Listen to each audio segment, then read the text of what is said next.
भगवान शिव और पार्वती माँ के सबसे बड़े पुत्र हैं कार्तिकेयन जी। कार्तिकेयन जी का जन्म कैसे हुआ, चलिए आज आपको बताते हैं। तारकासुर नाम का एक असुर था, उसने ब्रह्मा जी की तपस्या की और कहा कि भगवान शिव का पुत्र ही मुझे मार सके। तब सारे देवता भगवान शिव का विवाह कराने के लिए तुल गए। उसी में पार्वती माँ का जन्म हुआ था, उन दोनों का मिलन कराया गया।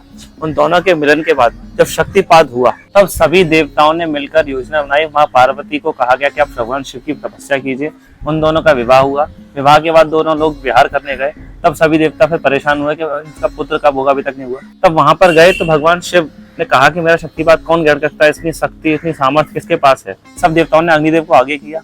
अग्निदेव ने उसका भक्षण किया। अग्निदेव ने जब शक्तिपात को ग्रहण कर लिया तो उसके बाद वो उसके जलन की पीड़ा से गुजर रहे थे। तो फिर दोबारा से भगवान शिव के पास पहुंचते हैं। वहां पर नारद जी भी थे। तो उन्होंने कहा कि मैं इस जलन की पीड़ा को सहन नहीं कर पा रहा हूँ, कुछ कीजिए। तो भगवान शिव ने कहा तो मैंने आपसे पहले ही कहा था, इसे भक्षण करना किसी के बस की बात नहीं है। तो श्री नारद जी ने उन्हें बताया कि माघ मास के महीने में जो स्त्री पहला स्नान प्रयागराज में करे उसके गर्भ में आपको इसे धारण कराना है। तो माघ शीर्ष में पहले दिन सबसे पहले सप्त ऋषियों की पत्नियां स्नान करने के लिए आई। तो उन सप्त ऋषियों की पत्नियों ने स्नान किया। स्नान करने के बाद उन्हें आकर ठंड लगने लगी तो उन्होंने अग्नि पर तापने के लिए अग्नि को जलाया। तो उन्होंने अग्नि पर तापने के लिए वो 6 स्त्रियां बैठी, उनमें से एक वहीं पर रही। तो उन 6 के गर्भ में अग्निदेव ने उस शक्तिपात को ग्रहण कराया। उन सप्त ऋषियों में से 6 ऋषियों की पत्नियां अग्नि पर तापने के लिए आई। तो उसमें अग्निदेव ने उन्हें उनके शक्तिपात को ग्रहण करा दिया।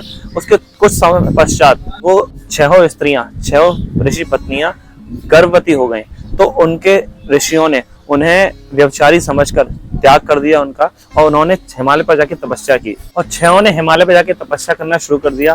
तो कुछ समय बाद जब उन्होंने उनको जन्म दिया तो हिमालय पर्वत उन शिशु के तेज को सह नहीं पाई। तो उन्होंने उसे सरकंडे के वन में छोड़ दिया। सरकंडे के वन में भगवान कार्तिकेयन को देखा। विश्वामित्र मुनि वहां से गुजर रहे तो उन्होंने देखा ये तेज कैसा है। तो वो समझ गए कि भगवान शिव की ही कृपा से कुछ हुआ है। तो उन्होंने उस बालक से बात की। तो उन्होंने कहा कि आज आप मेरे को पहली बार मिले हैं, तो आप ही आज से मेरे पुरोहित हुए, तो आप मेरा नामकरण संस्कार कीजिए। तो विश्वामित्र मुनि ने उन्हें कार्तिकेयन नाम दिया है, नामकरण संस्कार किया है उनका। तभी वहां पर ब्रह्मा जी आए, उन्होंने उन्हें आशीर्वाद दिया, सभी शक्तियां दी और सारे शस्त्र अस्त्र प्रदान किए। तब भगवान कार्तिकेयन ने वहां पर जितने भी राक्षस थे उन सब राक्षसों का अंत किया।